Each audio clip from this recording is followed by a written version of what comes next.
Armita Garawand, a 16-year-old schoolgirl, remains in a coma after falling unconscious on October 1, 2023 at a Tehran metro amid reports that a confrontation with somebody enforcing Iran's degrading and discriminatory compulsory veiling laws led to her hospitalisation. Her hospitalisation comes against a backdrop of Iranian authorities' intensified oppression against women and girls in recent months. If I was still in Iran, leaving the house every day would come with a choice: my bodily autonomy and my freedom, or risk of harassment, violence, fines and imprisonment. If I left the house unveiled, I would also fear losing my car, my job and my freedom.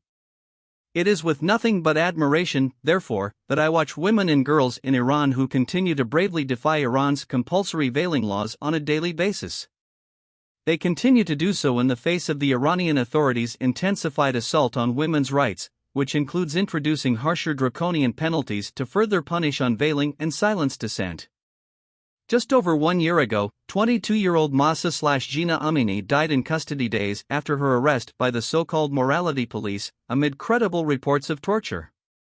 She was arrested for not complying with Iran's discriminatory compulsory veiling laws.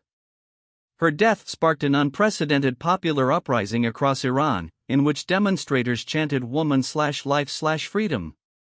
Tens of thousands of people also marched across the world, including in Europe, in solidarity with women and girls in Iran. European leaders expressed strong statements of solidarity with Iranians, condemning the crackdown by the Iranian authorities. As we saw statements of solidarity and support pouring in from Europe and beyond, Iranians felt emboldened. Since Mahsa/Jina Amini's death in custody, Iranian authorities have, with unspeakable cruelty, inflicting violence on people in Iran to stifle protests and crush dissent. 1 year on, the authorities have committed a litany of crimes under international law with impunity, including hundreds of unlawful killings, the arbitrary execution of 7 people in relation to the protests, tens of thousands of arbitrary arrests and systematic torture, including rape and other sexual violence, against detainees, and the widespread harassment of victims' families. Despite this, women and girls in Iran have continued to bravely defy the Islamic Republic's discriminatory and degrading compulsory veiling laws. For daring to do so, they have faced severe punishments and violation of their human rights. Countless women have been suspended or expelled from universities and denied access to banking services. Women have also been prosecuted and sentenced to imprisonment and degrading punishments, such as washing corpses. To this day, not a single Iranian official has been held accountable for ordering, planning and committing widespread and systematic human rights violations against women and girls through the implementation of compulsory veiling.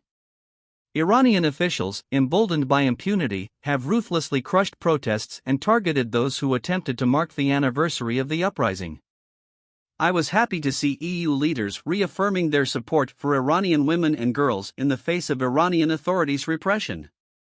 However, Iran's bill to support the culture of chastity and hijab poses a serious test to their stated commitment. This bill, which is at its last procedural stage before final approval, further codifies the Iranian authorities' oppressive methods of policing women and girls and punishes those who dare to stand up for their rights. If approved by Iran's Guardian Council, it will impose a vast array of penalties severely violating the rights of women and girls, and further entrench violence and discrimination against them. It also equates unveiling to nudity and provides for prison terms of up to 10 years for anyone who defies compulsory veiling laws. It would also expand the powers and capabilities of intelligence and security bodies, including the Revolutionary Guards, the paramilitary Basij Force and the police, allowing them to further surveil and oppress women and girls. The enforcement of this bill by various political, security, and administrative arms of the Islamic Republic would further violate a host of social, economic, cultural, civil and political rights and intensify the kind of violence that resulted in the death in custody of Mahsa/Jina Amini. I know that the EU is not the perfect champion for women's rights.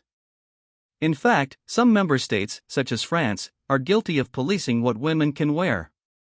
Since September, children in France have been prevented from attending classes in school if they wear abayas or kamis, loose-fitting over garments traditionally worn in Maghreb and Gulf countries, as well as West Africa. EU countries must do better on women's and girls' rights and uphold their right to bodily autonomy, no matter where the violations occur.